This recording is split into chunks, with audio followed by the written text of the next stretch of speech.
Greetings and welcome to the Halloween edition of the Sliders Review. And I'm here today to talk to you about The Power. It came out in 2021 and it stars Rose Williams. Now, the only reason why I watched this is because, well, Rose is in it. And I like Rose as an actress. I first saw her in Rain. I really liked her as Claude. She was in Sanditon. I didn't particularly like that show. It was okay. Wasn't great, wasn't nothing special. It didn't get picked up for a second season. I mean, come on now. The author who wrote the book many years ago didn't even finish the book because that person died. So they tried to finish it themselves. And, well, I guess people just didn't like it that much. So she hasn't been working that long in that many projects. But she is really, good. And I really like her and stuff, you know. So I'm hoping she'll get more projects. And when I heard she got this one, I was excited. Then I heard it was direct to streaming. I'm like, oh God. But the picture, the thumbnail picture, it looked cool and stuff. The trailer looked kind of interesting. So when I had Shudder, that's when it came on, I decided to get it. Now, Shudder is an app. And no, I'm not promoting them. I'm just letting y'all know. It's $5.99 a month. My 7-day free trial ends tonight at midnight. I canceled it today. They told me I can still use it until it's done. Well, actually, I canceled it yesterday. But anyway, when I tried to cancel it, they were like, well, we'll give you 1 whole month free. I'm like, a whole month free? That sounds pretty awesome.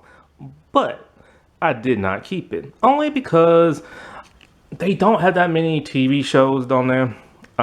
They have tons of movies, but they're movies I've never heard of. A lot of these horror movies are indie, they're direct to DVD type stuff, they're direct to video, some are foreign, some are actual classic like Elvira and Prom Night, the original Prom Night with Jamie Lee Curtis. But I'm just kind of they don't have nothing on there they don't have much original stuff. So, and I only got it for slasher, so I'm done. So I don't need a month, so I'm just like, no thank you. But this movie very much disappointed me because I really wanted this to be a big, huge movie for Rose. And sadly, it was good and interesting in the very beginning. And the acting from everybody is very good. Because they're British. So, it's really good. And so, the acting was really good. The scenery was pretty cool. The outfits was pretty cool. We got a slight backstory into Rose's character. I don't even know what her character is called. Because I don't even remember. But she's a nurse. And she's a nurse at, just a hospital. And they had tons of patients. It's set in 1970. But it feels like it's set before then. Back in, 1700s. It kind of feels but it's not. And so when she's there, she's looking for a job. And, I didn't even finish something. So, yeah, it was good in the beginning. But then once it got towards the actual horror stuff, it just kind of took me out because I didn't understand why this was happening. And it kind of ended on a strange whimper, kind of. But anyway, so, like I said, 1970s, hospital. She's there looking for a job. The matron's all we don't really have nothing available, stuff like that. And she has, but then the Rose character tells her that she has no family. She was in one of them children's home, which I will get into much, much later when I talk about Hetty Feather, one of my all-time favorite dramas. Anyway, so yeah, basically the skim of that is back in the olden days, there's a bunch of people having babies. They couldn't take care of them or they just didn't want them. So they gave them to this orphanage type place that's kind of like a monastery kind of thing, kind of like a nurse hospital type place. It's like a mixture of all that. And so the kids would be given brand new Christian names, and if the parents want to come back and get them after a certain period of time is over with, then they can. If they don't, then they have to go into the workforce and stuff, or if they're a boy, they have to go into the military. And so many of these people, once they leave this place, they, some of them end up with pretty nice jobs. Some of them don't. Most of them get cleaning jobs. That's what they teach them that the kids do. They clean, and they clean. And so, like, that's a nice little interesting, since I knew, like, stuff about that, it was interesting to know about her backstory. But the matron gives her a job in a way. While she there, she befriends the male doctor. He's nice, he's charming. Well, she has a fear of the night, and guess what? She gets the night shift. So she's there with a bunch of other, like, and she befriends like a little tiny girl. Anyway, so she's there at night, and I think they had to evacuate everybody to another hospital. So the hospital's pretty empty. Nobody else is there, and it's just her and a couple of the other nurses. And then all of a sudden, every time she has to go somewhere, she just all creeps out, and sometimes she loses her light. Sometimes the light goes out, and so I'm like, oh, is that why it's called power? The power is going out. So then, all that shenanigans constantly keep happening. And at some point in time, something paranormal happens. It's pulling her, and then it drags her back like really far, right?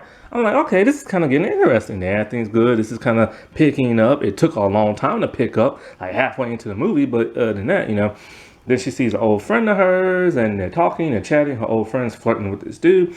They argue a little bit. Her friend takes her lamp by mistake, so she's in the dark walking around, and at some point in time, she finds her friend, and it looks like her eyes are gouged out. And then so like some more darkness happens, some more ooh spooky spooky, I'm scared of dark type stuff happens. And then next thing you know, the paranormal thing starts yanking and pulling her again. And then it pulls her to where I guess like she touches a wall, and then she gets all these weird images and flashbacks. And it's kind of like, whoa, what's going on? But these flashbacks happen so fast, you can't really tell what's going on. And then she's seeing images of her when she was younger and stuff like that. And so she's seeing all this horrific stuff. And then it looks like she's possessed. And it looks like she's going to be evil. And then the little girl who she befriended snuck back into the hospital. So then,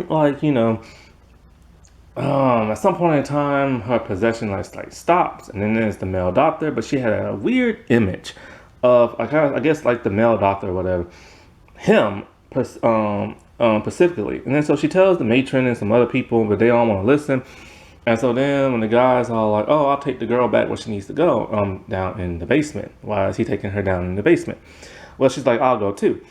So, long story short, when she's down there, she's possessed again. She hovers in the air. A glowing light comes over her body, and it hits the doctor, and he's like petrified now. And then she ends up grabbing the little girl's hand. But then she ends up grabbing another little girl's hand. I'm assuming either it's another little girl down there, or maybe it's a flashback to her younger self. Weird, but whatever.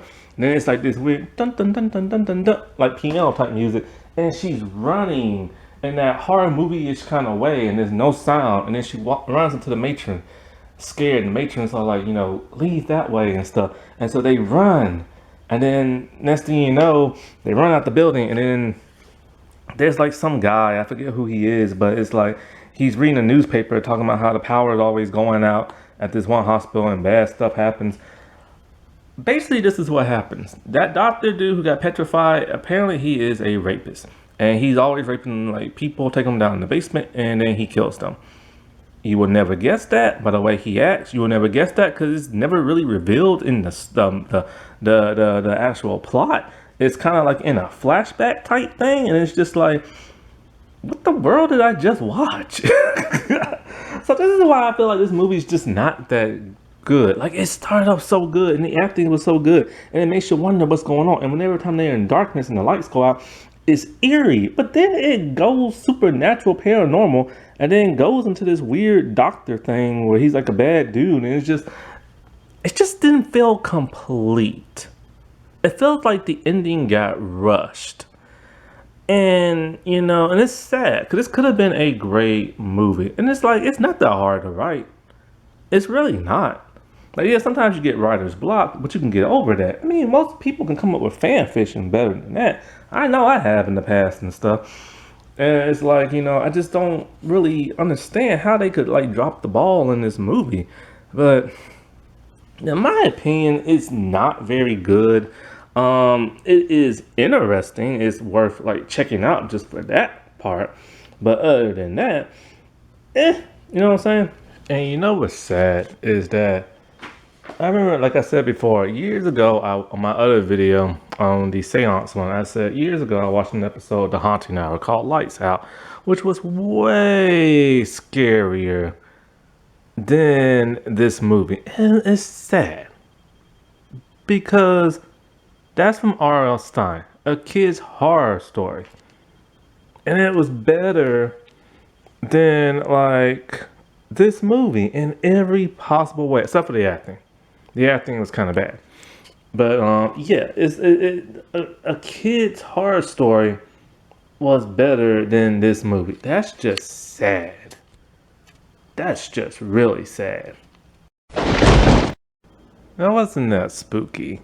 Alright, well, I shall talk to y'all later. Bye.